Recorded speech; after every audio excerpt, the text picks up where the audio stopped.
Okay, the machine we're going to talk about today, the correct name of it is the Mills Future Play Golden Vendor. But if you talk to 95% of the slot machine collectors and dealers out there, they'd probably just say this is a Castle Front. And true, it does have the Castle Front style castings, but this particular model was made with every bell and whistle that Mills could throw at it. It had the future pay mechanism, which was a deferred pay. If you hit a winner, for example, if you hit 3 bells, which pays 18 coins, your 18 coins would not be paid until the next pull. So that was a dodge around the gambling laws because you always knew what was going to be paid out on the next pull.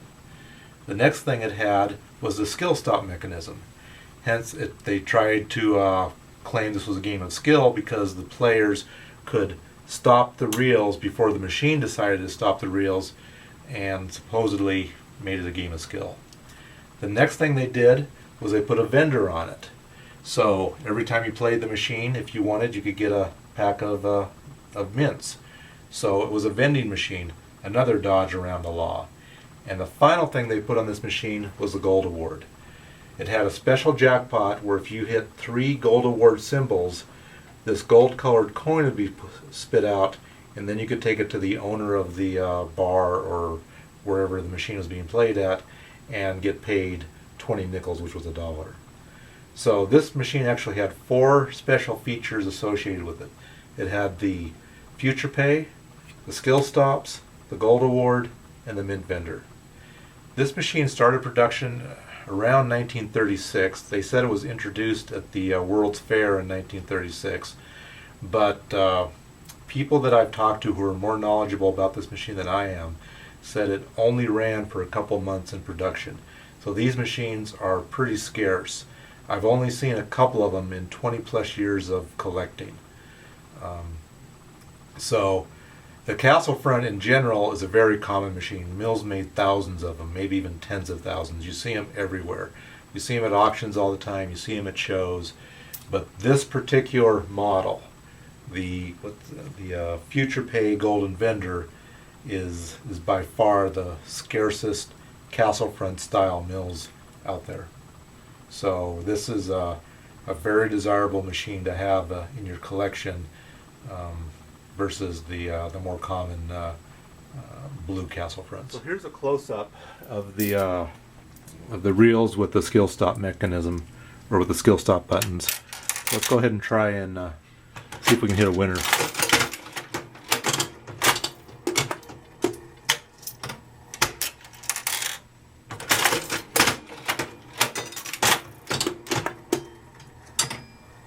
So as you can see, the skill stop didn't really do much for the player because the reels are spinning so fast that they really can't control their destiny. But, you know, it was a dodge around the law to technically make the machine a game of skill. And plus it had the side vendor, so it made it a vending machine in certain locations around the country.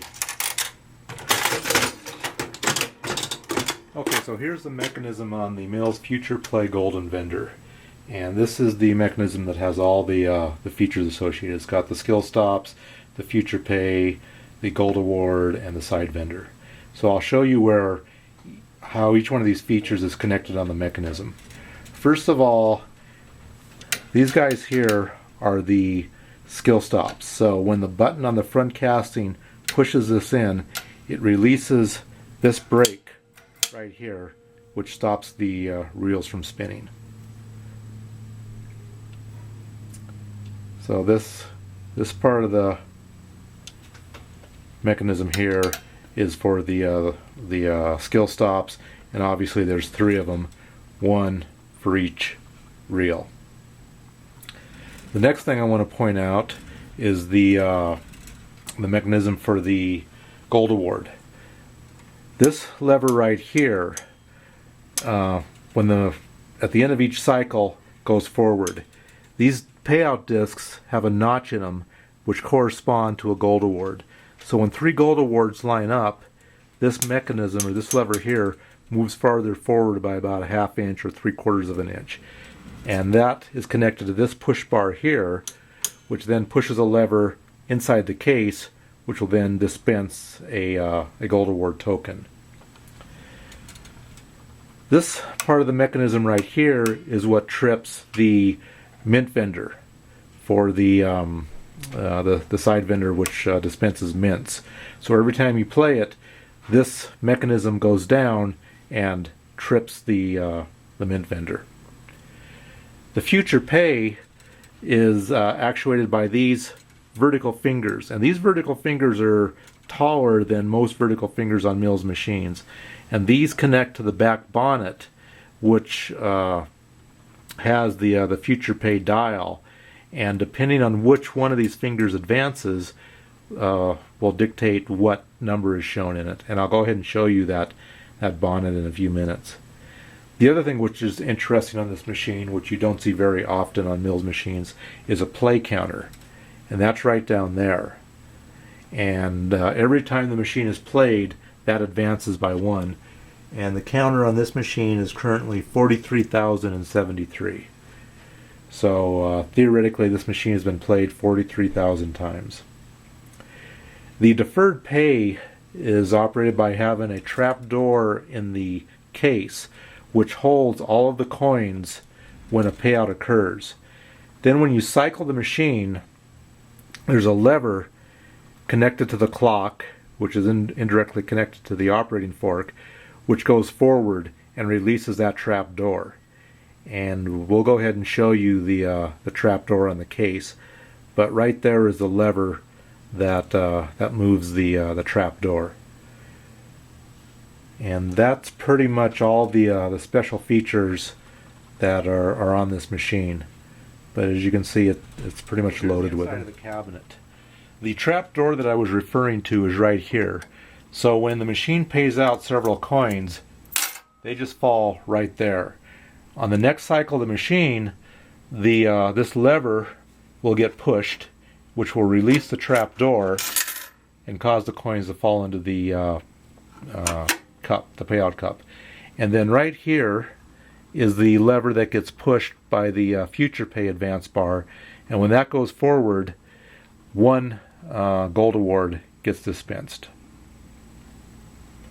So that's the case for the future play golden vendor, so here's the aka the red castle mechanism on it. And here are the levers that connect to the vertical fingers, and there's 1 lever for each one of them, for each vertical finger.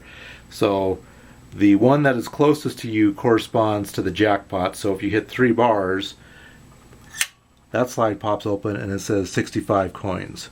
So they assume there's 20 coins in the payout tube and 45 coins in the jackpot. The next one would be the bells, which is 18. The next one is the plums, which is 14. Then is the oranges. And then is cherries. And if you get just 2 cherries and let's say an orange, it pays out 3. But if you get 2 cherries and a lemon, it'll pay out 5, and that finger will advance a little bit further, and the 5 is shown. So that is how the display meter works for the Mills future pay machines.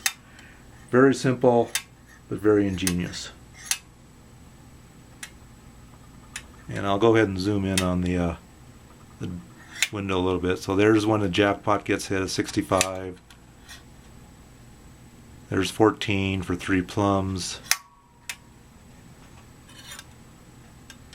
There's 5 coins for 2 cherries and a lemon, and 3 for just 2 cherries and something else like an orange.